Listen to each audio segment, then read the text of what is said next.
Okay, so I think we're going to go ahead and start. We usually, we have one or two more members that'll be coming, but I think we can go ahead and get started since we have, I think, probably a record crowd, certainly a record of, since I've been doing this for like 10 years, so this is great. So with this number of people, we usually do a quick round of introductions so we all know who we all are. So I'm Sarita Fry. I am chair of the Conservation Commission. Judy Marshall, clerk. Ely Andriozzi, member.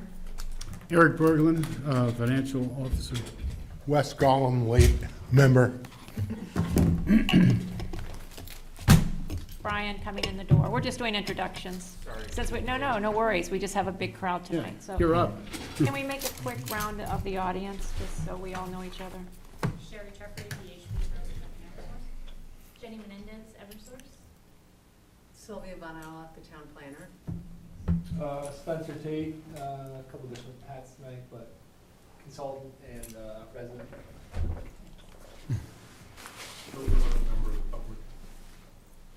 Eric Sunderland, also a resident observer. Okay. Chris Powell, resident. All right.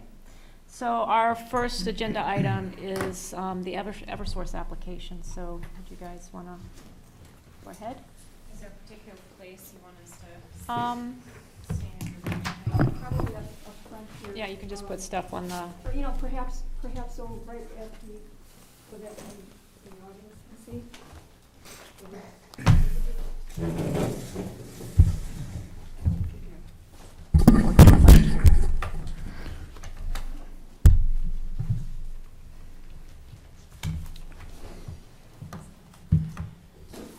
So I think you got some. Thank you. Versions of the plans via email, but here's some. Thank you.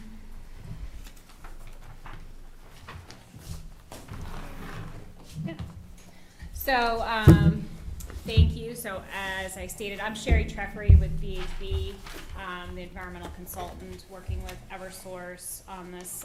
The project is structure replacements on the C129 transmission line. There are two structures that Eversource is looking to replace as part of their maintenance program. One structure is right here behind the substation. This is Kate Road. This is the driveway to the substation. There's an access road that wraps around the back of the substation, and it's one of the structures directly by here. And there's a right-of-way that comes up this way. It has a couple lines in it, but one of which is the C129. So this is structure 1 here, and then this is structure 2 here. So those are wooden structures. One is at an angle coming out of the substation here, structure 1, a 3-pole structure with an angle with anchor locations. That is an anchored structure. This is a tangent structure here, so no angle, no anchors. And then structure 3 is right here, which has been previously replaced in part of a previous project. So coming back and replacing structure 1 and structure 2. So it's very similar to other projects that Eversource has come to the Deerfield Conservation Commission and spoken about. I know I was here a couple years ago when we were replacing a number of structures around the substation for the same reason. So the structures have gotten sort of to the end of their life. They're old wood structures that are 50 plus years old. So they've been weathered. They've been pecked at by the woodpeckers. And in this one, I think one of the crossbars is broken. So Eversource, as part of their maintenance program, goes out and does inspections on these lines, determines which ones need to be replaced, and then sort of puts them on a schedule for replacement. So these are the two in Deerfield that they would like to get done in October is when the work is scheduled to be done. So we have submitted the conditional use permit application to request temporary impacts to the Wetland Conservation District. It will be for access, so there's 6,122 square feet of wetland impacts for structure 1. We've configured the work pad around where the anchors are before, so that's why, given the sort of strange shape of that, work pad is so that we can, get access and then, but not impact the anchor locations where those need to be. There's also another structure right here that belongs to this D line here. So we're trying to avoid that. Similarly, when you look at structure 2, the anchor locations are there, so you can kind of see that we've crafted the work pad location sort of an odd shape to avoid the wetlands, take advantage of sort of the topography on the top of this little knoll here that's between these two wetland areas, and sort of get in and get out without impacting any wetlands Third page. in that area. The only thing that we need impact for that is there is a wetland here with this intermittent stream. So that will be bridged with some wetland matting. That's 750 square feet of temporary impact coming off Kate Road. And then this is a well-established road here. This is the way that Eversource has previously gone in to do some of the structure work that they've done. I know, like I said, I previously worked on this project when they replaced structure 3, and that's the way that they came in. So the work and preparation, structure 1, there's a bunch of speckled alder that's at pretty high in that location, so they're gonna have to go in and hand cut and mow the speckled alder in that area to get it to a level that they can place the matting. So that will be constrained to the areas that we've identified as being temporary impact. And they'll place the mats. We've identified this area sort of over here in the corner where they'll put their spoil pile when they're doing their excavation. Because it's an angle structure, they will be putting it in the exact location that this one is currently in. And for structure 2, they'll just be sort of mowing and leveling it out to the extent that they need to, just to get the equipment up and stabilized. And that this structure will be moved back from the wetland a few feet from where it is currently. So they'll be able to keep that one in place and then stick the other one behind it, and then take out the old poles. Typically they pull them up, cut them, drop the butts back into the ground, and remove the structures. Did you say that on hole number 2, that's not going to be put into the exact same places? Yeah, so that'll be- So it'll be somewhat, Yeah, it'll be offset a little bit. And what about the footprint for either of them? Are they the same, larger? Same relative footprint, yeah. Is it the same structure design, or is it, you might have said that, but is it Same wood being s- replaced with wood, or is it? I didn't say it actually, but yes, same structure design, different material, so it will be steel. Okay. So, the standard now is to, replace everything that was wood with steel. So they'll be going from wood to steel, but the same sort of configuration in terms of what the structure looks like now will look like that. What do they expect maintenance to be on that steel, those steel structures, or do they not know yet, in terms of replacement? Like, do It's- they? The idea is that it's gonna last longer than the wood. I don't know what exactly that timeline is. I don't know if you know, Jenny.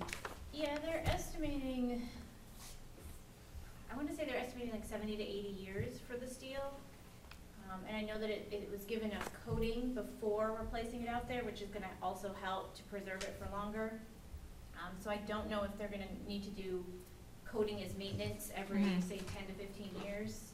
I'm not quite sure about that, but. Yeah, I mean, usually they're using the self-weathering steel, so it sort of develops that rust patina, and then, that sort of protects it from internal corrosion from the. And then, previously they used steel and they painted it with lead paint, and they were going out and painting it every 5 to 10 years with lead paint or whatever. So they got away from that. So now they're doing the self-weathering steel. So that seems to be as low maintenance as they can get. And what's the time frame on this for replacement, or, for this activity? So they wanna do it in October. So in that 1 month? Yep. So the outage is scheduled, I believe, for I don't know if you know the dates, but when we started the project, they said that they wanted to get these two structures done in October. So, I mean, it'll be probably a matter of a couple weeks, probably 3 weeks, moving in, getting the site prep usually is a week, and then they'll come in and do the structure replacements in a week, and then they'll come back and take out the mats and do the restoration. So I would imagine it'd be about 3 weeks to come in and do all the work. And How long will the power be out? what's that? Did you say before the power would be out? So the power won't be out to the customers, but what Oh. they'll do is they'll take this line offline, and they'll have another electric Okay. loop that's Oh, it's carrying fully all the backed up and- customers. yeah, Yeah, it's okay. fully backed up. So, the reason why sort of the schedule is the way it is because it takes like 90 days as a minimum to schedule these outages to make sure it works on the system with all the other things they have going on. So, once the outage is set, then, it's hard to change that. Okay, thank you. So if I may, Yep. there's, on page 1, you're saying there's about 6,000 feet new that'll be impacted, is that correct? Yeah, temporarily, just to lay the wetland mats down, and then they'll be picked back up. Okay, and the same will, on page 2, where you have the 750 square feet of access impact, Yes. will that have any effect while it's there on the flow of, natural flow of water? Well, They'll bridge it, to maintain the flow. When we were out there looking at it, I mean, it looks like pretty much a puddle right now. It's not a very, Got it, yeah. flowing, Mhm. the river really comes down through here. But they'll bridge it, so it leaves at least, a flow path, particularly going into the October months when, we'll have leaf cessation, and then things will get a little wetter, generally a little wetter in October, so they'll make sure that they maintain that flow there. So forgive me, but remind me of the process. So you've submitted the application, or the permit application already. So are you looking for us to approve something, or this is just to give us a heads up, or what are you looking for from us? So, it would be good to, provide your recommendations or thoughts, I think, to the planning board. We have a September 25th planning board hearing on the conditional use permit. Okay. So I think they would benefit from the thoughts of the Conservation Commission as to. So in our most recent Eversource project, there were considerable discussions around impact to wildlife and keeping track of what's happening. Is that part of this effort? I'm not familiar with what you speak of in terms of I believe there was something in the application that we had online from you that did give some indication that there were going to be controls in place, best practices and all that good stuff. For wildlife? Certainly erosion, not specifically with regard to wildlife, but with erosion controls, the sediment erosion controls will be in place. They're highlighted here in red and on the plan in red in terms of where they'll be established. With regard to the wildlife, we'll file an NHB report to find out if there are any rare species in the area that are of particular concern that we need to coordinate with. If there's any monitoring, oftentimes if there are turtle concerns, they'll require us to do daily monitoring or daily sweeps for turtles. The time that usually that knocks off about the middle of October because of the fact that it gets too cold for them. So it might not be a concern time-wise if there are any. That could possibly be one of the species that would be of concern here, just because of the proximity to the stream and the real wet areas. But we'll coordinate with them. We have to file a utility maintenance notification with the state, which requires the NHB coordination on this and with Fish and Game. What is NHB? Natural Heritage Bureau, I'm sorry. So the Natural Heritage Bureau administers the database for known records of endangered species. And if you get hits for animals, then you have to coordinate with New Hampshire Fish and Game, and if you get hits on plants or natural communities, then you coordinate with Natural Heritage Bureau in terms of avoidance. I know from the previous work that there was no rare species, plants or exemplary communities in this area. I don't recall what the it said about the animal species. Will I we- think there are razors and blandings in that neck of the woods. I have a question about the size and orientation of both the matting and the work pad, Mhm. only because you brought up the irregular shape, but also, I mean, having looked at many of these now that go through utility lines, most tend to be, you know, similar to the second crossing, where it's like a linear orientation to get across a stream. But for both situations where you're proposing replacement, the work pad is somewhat irregular, and I would have assumed that like the pole needed to be in the center, but that's not the case. So it seems like you need is there a certain amount of access needed? Like what's driving that decision, that distance decision? Yeah, so in this particular case, it's because of the limitation with the anchor locations of the other poles. So you can see the little round circles are the anchor locations. So they literally are constrained by coming in and getting past those anchors for those other poles. So that's why, so ideally they would like 100 feet by 100 feet. If they're doing live wire work, they want, 150 feet by 150 feet generally. And we usually permit it that way, and then what they do in the field is usually a little bit less or a little bit odd shaped depending. So we'd like to permit conservatively and then give them the space to work. In this case, because it's on a topographic knoll, like up here, Okay. and we're constrained by these anchors, it really doesn't make sense to go into the wetland because you're going downhill, and that wouldn't help. And then here, they can't do anything up here because of the anchors. So we gave them as much space as we could give them, kind of coming in through between the two wetlands, and then, some space behind. But since it's upland, they'll be able to sort of manipulate a little bit easier than if it was a wetland where they're on mats and things like that. So that one's not even in wetland. This is not in wetland, no, this is in the upland area. So it's really dictated by where the access is coming in, Excuse me.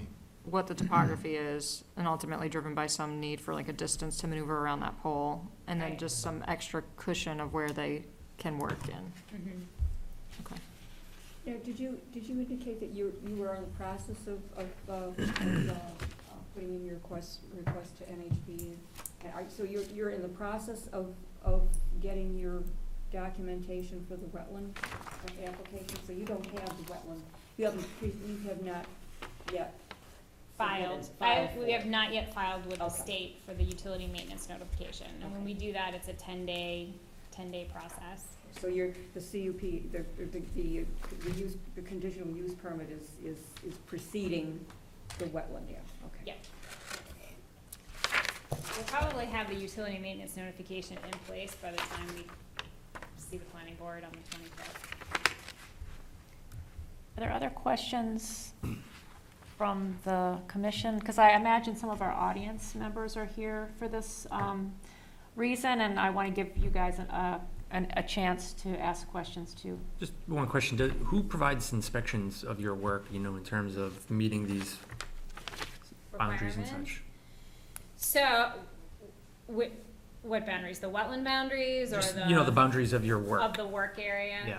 So in terms of making sure that we're staying Correct. within our permitted limits and things like that. So essentially DES entrusts the environmental consultant to Mhm. police Eversource, the applicant. So usually that's sort of, it's the onus is on the applicant to make sure that they're following. And if a complaint comes in that they're not following it, that's when DES will go out and inspect. But for the most part, the DES doesn't perform routine inspections of the work independently because they just don't have the staff to do Right. so. Yeah. So, and Eversource's interest is to make sure that their contractor is following Mhm. the permit conditions. So, Eversource employs us to go out and check them. And so we've been doing weekly inspections, environmental inspections for them for most of us as the consultants have been doing those on a routine basis, just to make sure that they're following permit conditions and there's no, you know, erosion controls are in good stead. So we go out we go out weekly unless there's a large storm event coming in or just happening, just to make sure that the site's tidied up and Mhm. buttoned down before an event or then after an event to see, that everything is Fair enough, thanks. Anyone from the audience have I've questions? got a question. Oh, okay, sorry, Eric. Just back to that topic just talking about, if there are violations. Yep. And so that engages a conversation between VHB and Eversource to get things. Yeah. Is the town notified? Is there any information that comes to residents nearby or this town? So if there's a permit compliance issue, so we perform weekly inspections and then provide those reports both to Eversource and the contractor. And sometimes the permit condition DES wants a copy of those. If there is a violation, the process is generally that we notify Eversource and their permitting consultant, and then we notify DES and let them know that there was a violation and the corrective actions that are being taken to fix that. If there are permit change, so if DES comes back and says there's, you know, we're fine with the remedial actions that you've taken, and it's documented in the file, there isn't necessarily a notification to the town that there was a violation. If there is a plan change in that there's something that happens in the permit application, then we formally make a plan change to DES and we copy the town to update the permit application. So if there's impacts that, you know, exceeded the permitted impact area and we have to make a change to the plan that is, you know, or an amendment in some case, then the town would be notified because the permit application that's on file at the town changes. But if there's like an incident and then that's remediated and to the satisfaction of DES, there's not necessarily a notification. Thank you. Okay, any other questions from the commission? Okay, from the general public then. I have a few questions. Mhm. Is this a standalone project or is it part of a bigger contract? It's part of a bigger contract where we're doing structure replacements on the same line in other municipalities. Other communities? Yes, Okay. yep. Do I understand that someone from VHB or Eversource will be there on a weekly basis or daily basis to watch the work? Yeah, so VHB will definitely be there on a weekly basis. The Eversource personnel are generally there more frequently. They have construction representatives and also Jenny, who's in charge of the environmental piece at Eversource. So they do their own check-in on the contractor and then also Is there a contractor that's been chosen at this point? no, the contractor's been chosen. I don't know that one has been officially identified either, to be honest. That's fine. I understood you to say that it would be a month long or so. And the last item you mentioned in that month long of work would be cleaning up and removing the mats. Experience has it that a project on the other side of the station,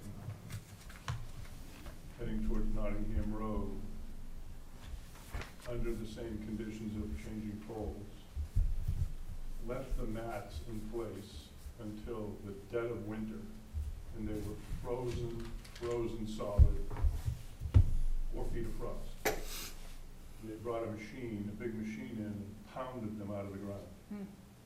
Is that common practice? No, it's not common practice. Okay, thank you. I just call that to your attention, so. Thank you. Other questions or comments? Okay, so I think we will, I guess, take this under advisement and submit. It sounds like we can submit comments to the planning board by the 25th, is that correct? Mm-hmm. Okay, and you'll be at the meeting on the 25th to present this? Yes, yep, and Okay. ask for approval. I guess I would maybe just share, especially with members who are here from the public, that in the past, and we haven't discussed what we'll do for this particular application yet, but you know, we have been requesting, given the frequency of work by Eversource in these lines and a history of, jobs that were left not to the satisfaction of abutters, you know, we have been, in our recommendations, asking, all we can do is ask that DES does a follow-up inspection of the site to ensure that best management practices were followed. I would imagine we'll request the same thing, and that will be our suggestion to the planning board as it continues to be, and whether or not it happens isn't really up to us, but we're, you know, trying to advocate that things are checked on more than they are otherwise, especially given the frequency of work that seems to be happening. Yes, thank you. Yep. And I appreciate that, and I think I understand that the planning board has asked for a deposit to have the town engineer do inspections. Yeah. Okay, Thank you. thanks so much for coming in. Thank you. Thank you. Thanks. Do folks wanna keep their plans, or? I wrote on mine, so I'm gonna keep mine at least. You can have this one, I have an electronic copy. Yeah, same here. Thank you very much. You wanna keep that? Pretty Okay. cool. Yeah. Thanks. Judy's gonna keep I'll that. keep one. Okay, do you want the full plan set? Cause that's not the full plan set. Sure, if you can spare it, that would be great. Can you tell me which of these projects would be, that it is a part of, is it the, oh, okay, all right. It's not the grounding project, that's, No, that's pretty much a it's- given. It's definitely a structure replacement. We just recently had something, the 391, 373 transmission lines, Canyon and Deerfield. This is It's different. not that, okay. This is a C-129. C-129. This is Okay. brand new, Judy. All righty, Alright, so this is the full all right. plan set. Okay, thank you. Okay, so we're gonna move now to a discussion of, the wetlands zoning ordinance for Deerfield, and Sylvia is here to, join us in that discussion.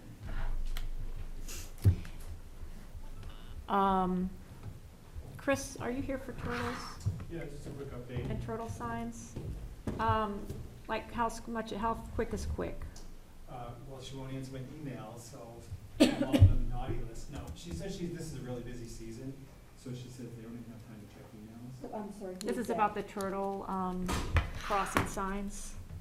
Is it Melissa Tobriowski? Oh, I see, okay, Yeah. at DES. So obviously Fishing we game. missed this season. Fishing- oh, fishing game, excuse me. September. So, you know, we can obviously work on it the signs wouldn't go up till May.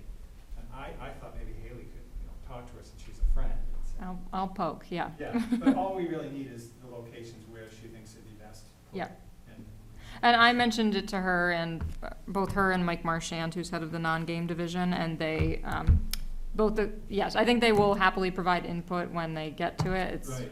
in all honesty, just not a priority for them, so, Yeah. but we can keep nagging because it's a priority for us, so. Yeah, so it's just Yeah. how many do they want? And then Yep. the only question I had is when we get to it, do you want me to just buy them and you reimburse me, or do you want me to somehow have to pay for it? Whatever way is easier. I know when I was on the Friends, the trustees for the library, we would always buy stuff and get reimbursed, but then it made it difficult during auditing time, but I don't know if it's the same for you. We can do that, that's easy. Yeah. Well, we'll- Yeah, I think Yeah, so- we'd probably want just final, like, to take another look at the signs before you purchase and all Yeah, that, that's and, something. yeah, I would yep. have them- With the budget. Yeah, exactly. And then the other small thing was the Douse Cape sign that was stolen. I think you wanted me to talk about that someone in the Trails Commission, someone offered to have his Boy Scout troop make a new sign. Okay. Do you want to stick around for this other conversation, and then we can talk about that after? So Sylvia was on the agenda next, I Yeah, don't yeah. want to take up a lot of time, Yeah, so, that's I mean, unless you need to. No, I have to go. It's obviously not a priority, Okay. so I could come next month. Or we can talk by phone as well, if you Yeah, want yeah, to give me a yeah. call, and We we can can coordinate, yeah. talk about it that way, so, That's fine. okay. Alright. Thanks So for, the ball's now in Haley's. Oh, geez, okay. Chris, does Judy have your email address? Or does someone have Chris's email address? I think I do. Yeah. Okay, as long as, at some point, I might wanna get you, Melissa, and I all on one email, and so then I'll get us all on the same page when I'm ready to, so. Okay. Yeah, no rush now. All right, And I'll follow up Using with, the one that's on your newsletters? Yeah, you can use that. Okay, Yeah. but that's okay, I mean, you don't have another one that's Well, preferable? that one goes right to my Gmail, as my Gmail does. Okay, 'cause I think we were, it might have been that we were looking for, so we used that, I think. Yeah, I can get that then. I'll Yeah. follow up with you on the Douse Kate sign. all right. Thanks. Thanks for coming in. Yep. Okay, so we're gonna now have, I just thought that this conversation might take a while, so, I mean, I don't know. I guess we'll see. Let's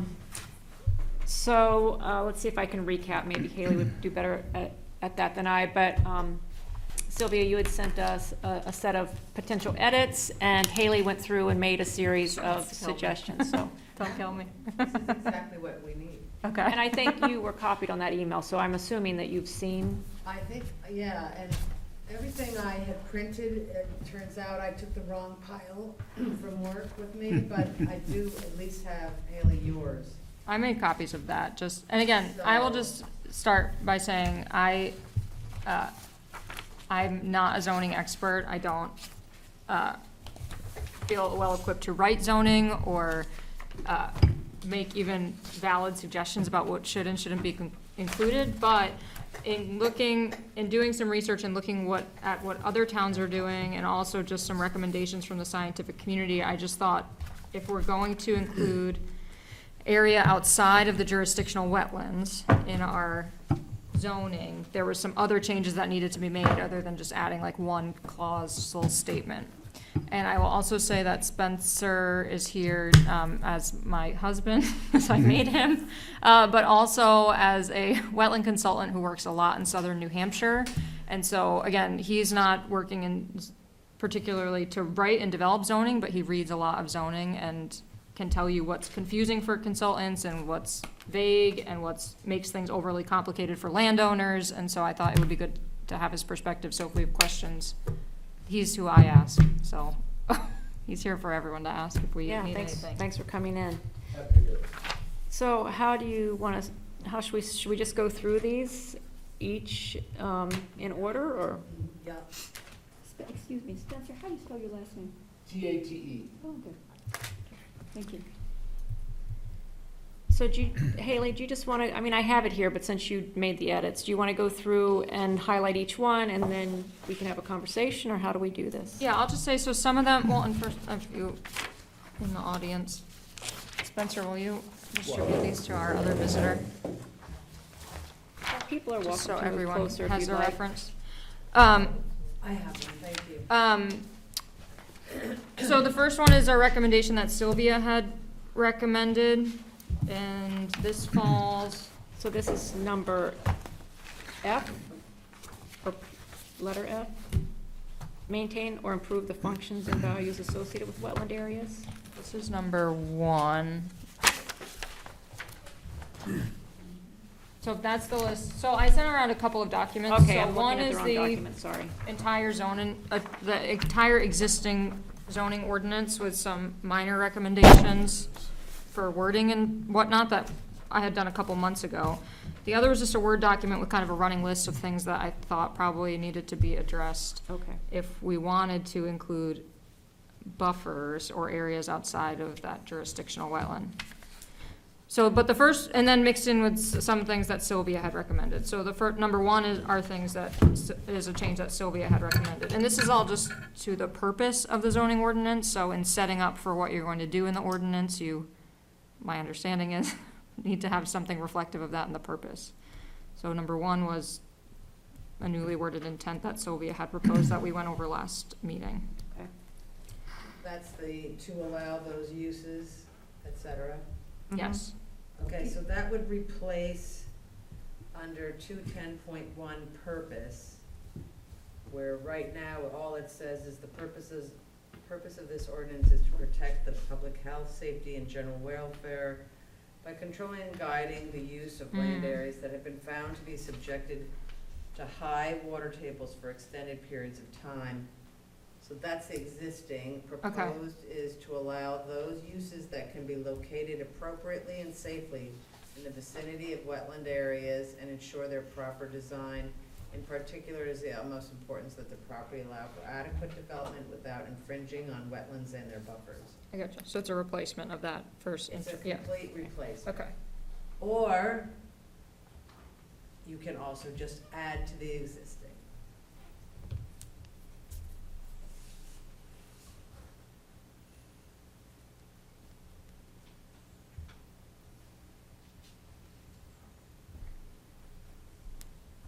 see a benefit to having what's existing and then adding, it doesn't matter to me, or this can be, I mean, it can be anything. I just think the whole point is, see, we're trying to protect the wetlands, we're trying to protect the area around the wetlands, whatever buffer we may deem as a buffer. And I think that just has to be said. And I think well, my personal opinion is the cleaner and more succinct, the better. So, I mean, I'd have to, I guess, read both of these again on, on my own, or I can do it now, but I think a replacement is probably fine unless other people have other thoughts. I think your replacement is fine. That, the existing language sounds relatively outdated to me, so, I think your suggestion is probably more in the right direction. So replace this. I'm making notes in the document, so. So it's to replace fully the purpose. No. Just Yep. this. Okay.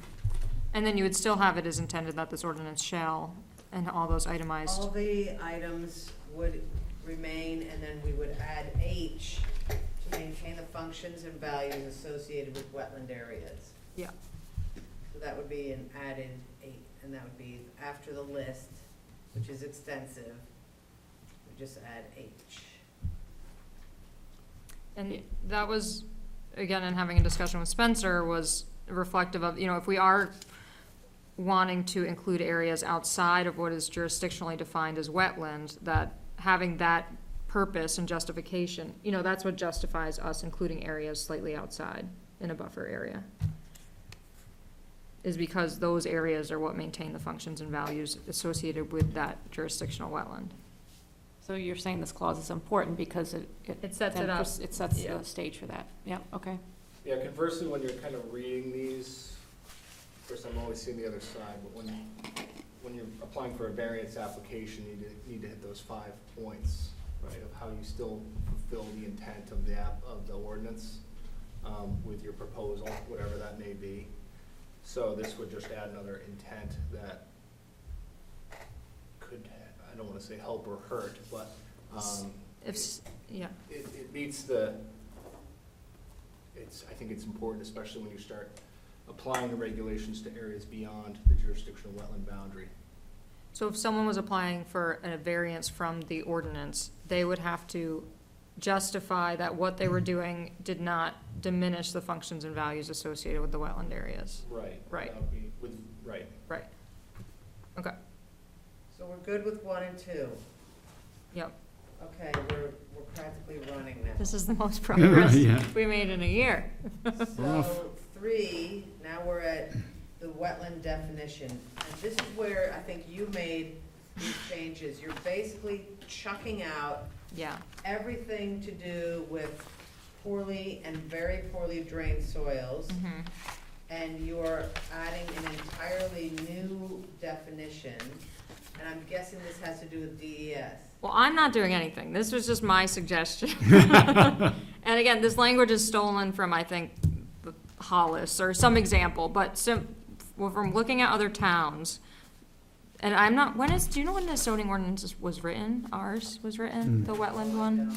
Because the trend seems to be that given that the state of New Hampshire defines what a wetland is based on federal regulations that define what a wetland is, that you would just in your zoning say a wetland is what the state of New Hampshire says it is, basically. Yeah, that makes sense.